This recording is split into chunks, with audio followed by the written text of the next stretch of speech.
Assalamu dear student. Today our topic is bill of exchange. Dear student, آج ہم بل of exchange کے بارے میں ڈسکس کریں گے. یہ ہمارا بیسک اکاؤنٹنگ کا ایک اہم ٹاپک ہے کہ بل آف ایکسچینج کیا ہوتا ہے. ڈیئر اسٹوڈنٹ، ہر کمپنی، ہر فرم، ہر بزنس مین لازمی بات ہے بزنس کے اندر دوسرے پارٹنر سے لین دین کرتا ہے، یا تو کوئی چیز لیتا ہے یا کوئی چیز دیتا ہے، اور اس کے مقابلے میں وہ پیمنٹ کرتا ہے. اس کی دو پوزیشن ہوتی ہیں، یا تو وہ نیٹ پیمنٹ کر دیتا ہے، دوسری اس کے اوپر یہ پوزیشن ہوتی ہے کہ وہ ادھار پہ پیمنٹ کرتا ہے. اگر کوئی بندہ، کوئی شخص ادھار پہ اگر کچھ سیل کرتا ہے تو وہ پھر کیا کام کرتا ہے؟ ایک ریٹن پروف کے لیے، ایک ریٹن ثبوت کے لیے وہ ایک بل جو ہے وہ بائر سے سائن کرواتا ہے.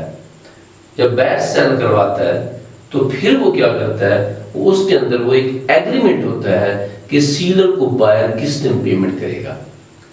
تو ڈسٹریس کے اندر ہمارے پاس بل آف ایکسچینج ایک ایسی چیز ہے جو کہ تین پارٹی کے درمیان ایک رابطہ ہوتا ہے. تو اس کے اندر ایک ایسی پارٹی ہوتی ہے جو سیلر ہوتی ہے، دوسری ایسی پارٹی ہوتی ہے جو بائر ہوتی ہے، تیسری ایسی پارٹی ہوتی ہے کہ جس نے پیمنٹ وصول کرنی ہوتی ہے.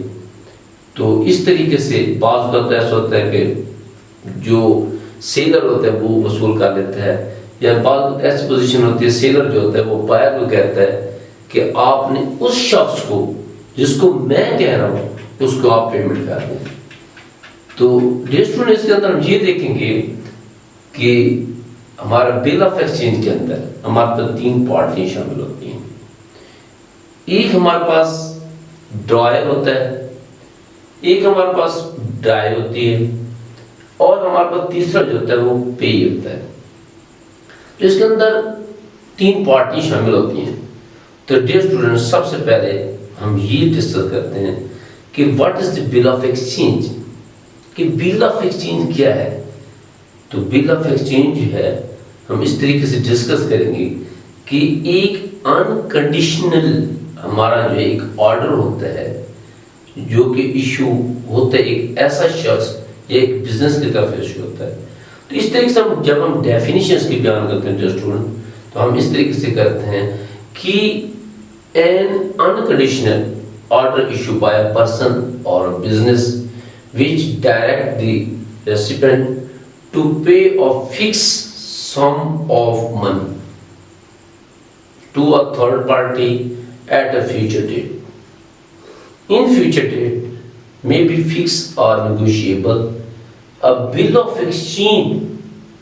must be written, signed and dated. اب اس کے اندر یہ دیکھنا ہے کہ بل آف ایکسچینج جو ہے ڈیئر اسٹوڈنٹ ایک غیر مشروط حکم نامہ ہوتا ہے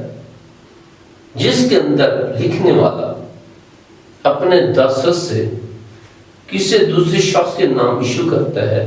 کہ یعنی کہ ڈرائر جو ہوتا ہے وہ ڈرائی کے نام ایشو کرتا ہے کہ اس میں دوسرے شخص کو ہدایت کی جاتی ہے کہ وہ اس تحریر میں لکھی ہوئی رقم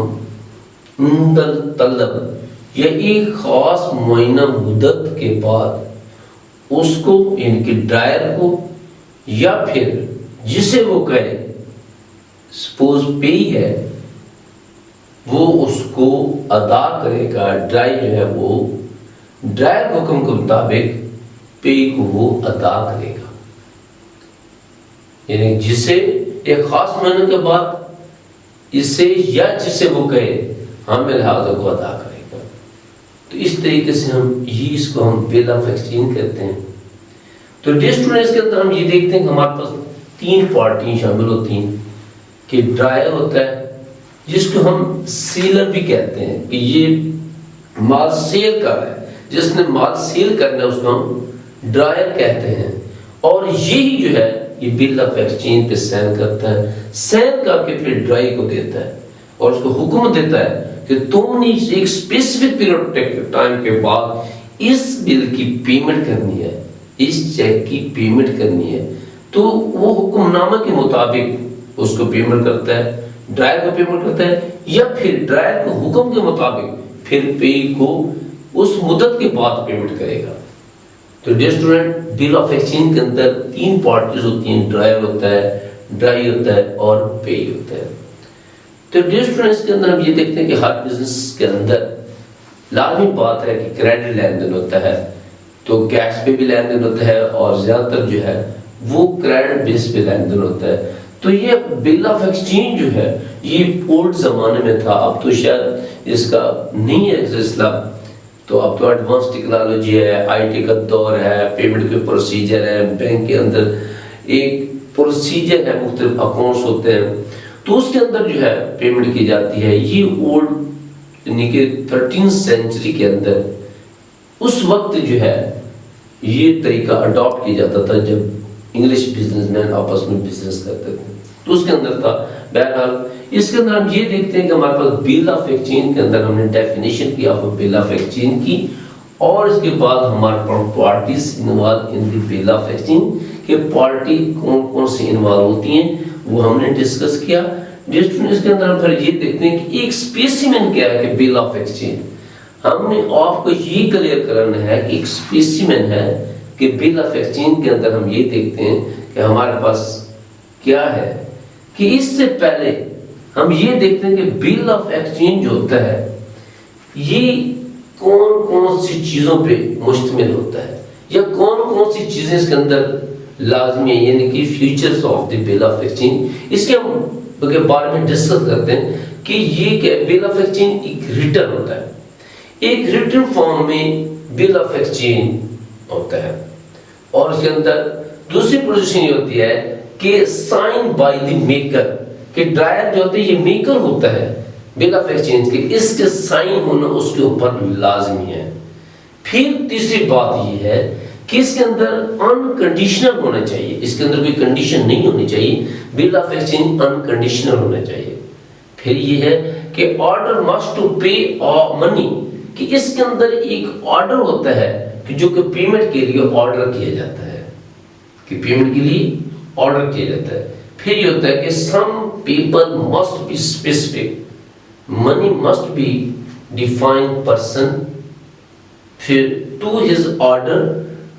ٹو دی بیرر، کہ اس کے اندر حکم دیا جاتا ہے کہ آپ نے اس شخص کو پیمنٹ کرنی ہے جس کو وہ ڈرائر کہتا ہے۔ تو اس کے اندر پھر ہم یہ دیکھتے ہیں ڈیئر اسٹوڈنٹ کہ ہمارے پاس یہ مختلف کنڈیشنیں ہیں کہ ہمارا بل آف ایکسچینج جو ہے وہ مختلف ہمارے پاس کنڈیشنیں ہوتی ہیں کہ اس کی فیچرز جو ہیں کیا ہیں، کہ ریٹن فارم میں ہونا چاہیے، ڈرائر کو اس کے اوپر سائن ہونے چاہیے، انکنڈیشنل ہونے چاہیے، اور اس کے اوپر آرڈر مسٹ ٹو پے منی، اس کے اوپر آرڈر ہونے چاہیے کہ آپ نے منی رقم کی پیمنٹ کرنی ہے۔ پھر اس کے اوپر ہوتا ہے کہ sum payable must be specific money اور must be to pay to define person اور his order or to the bearer۔ تو اس کے اندر ہم یہ دیکھتے ہیں کہ ریسٹورنٹ کی ایک ہمارے پاس اسپیسیمن ہے کہ بل آف ایکسچینج کس طریقے سے ہوتے ہیں۔ ریسٹورنٹ کی طرف ہم دیکھتے ہیں کہ specimen of the bill of exchange, تو اس کے اندر ہم یہ دیکھتے ہیں کہ ہمارے پاس بل آف ایکسچینج کے اندر کہ اگر ہمارے پاس اوپر اسٹیمپ ہوتی ہے، ہم اسٹیمپ یوز کرتے ہیں، اسٹیمپ یوز کرنے کے بعد ہمارے پاس یہ رقم ہے 40,000 کو ان کا آپس میں ایگریمنٹ ہوا ہے، اور یہ کراچی کا جو ہے، کراچی کے ہمارے پاس فرسٹ جہاں یہ ہمارا بل آف ایکسچینج ہم نے بنایا وہ کراچی 1 جنوری 2019 ہے، اور اس کے اندر یہ دیکھتے ہیں کہ ایک کنڈیشن رکھی ہوئی ہے کہ the month after date pay to me اور my order to sum of ₹13,000 only for the value receipts، کہ یہ ہمارے پاس ہے کہ ہمارے پاس یہ 14 ہے، یہ ہمارے پاس کیا ہے 40,000 ہے only for the value received، کہ 40,000 جو ہے وہ رقم انہوں نے ریسیو کرنی ہے۔ پھر ہم یہ دیکھتے ہیں کہ ہمارے پاس ڈرائیو جو ہے یہ مظہر عباس ملتان سے ہے کہ ڈرائی ہے، اور ملک عثمان عمر ڈرائر ہے، اور ان لوگوں نے اس بندے نے ڈرائر ملک عثمان عمر نے رقم لینی ہے، اور مظہر عباس ملتان ڈرائی نے یہ رقم پے کرنی ہے، یا پھر یہ ملک عثمان عمر جس شخص کو کہے گا پھر جو ڈرائی جو ہے مظہر عباس اس کو پیمنٹ کرے گا۔ تو ڈیئر اسٹوڈنٹ یہ ہمارا ایک اسپیسیمن ہے اس چیز کا بل آف ایکسچینج کا۔ تو ڈیئر اسٹوڈنٹ یہ ہمارا چھوٹا سا ٹاپک تھا بل آف ایکسچینج کا۔ تو مجھے امید ہے کہ یہ آپ کو سمجھ آ گئی ہو، کیونکہ یہ چیپٹر کافی لینتھی ہے، تو انشاءاللہ ہم آپ کو سٹیپ بائی سٹیپ اس کو کلیئر کریں گے تاکہ اس کے بارے میں آپ کی کنسیپٹ کلیئر ہو جائیں۔ تو ڈیئر اسٹوڈنٹ ہمارا چینل جو ہے برائٹ ایجوکیشن ہے، اور آج کل جو اسٹوڈنٹ نیو کمر ہیں جو آئی کام ایڈمیشن لے رہے ہیں، تو ان کو ڈیئر اسٹوڈنٹ آپ آپس میں بیٹھ کے جو بھی اسٹوڈنٹ ہیں آپس میں بیٹھ کے اسٹڈی کرتے ہیں، تو اس کے اندر ہمارا جو چینل برائٹ ایجوکیشن ہے اس کے اندر ہم نے تمام کے تمام لیکچر جو ہیں ڈیلیور کر دیے ہیں۔ آپ ہمارے جو ہیں چینل سے بیسک اکاؤنٹنگ کے بارے میں یا بیسک کاسٹ اکاؤنٹنگ کے بارے میں لیکچر حاصل کر سکتے ہیں۔ تو کسی قسم کا کوئی پرابلم کریٹ ہوتا ہے تو ہمارے پاس کمنٹس میں لازمی ڈسکس کیا کریں۔ تو اس وقت کے لیے میں ڈیئر اسٹوڈنٹ آپ سے اجازت چاہتا ہوں۔ اللہ حافظ۔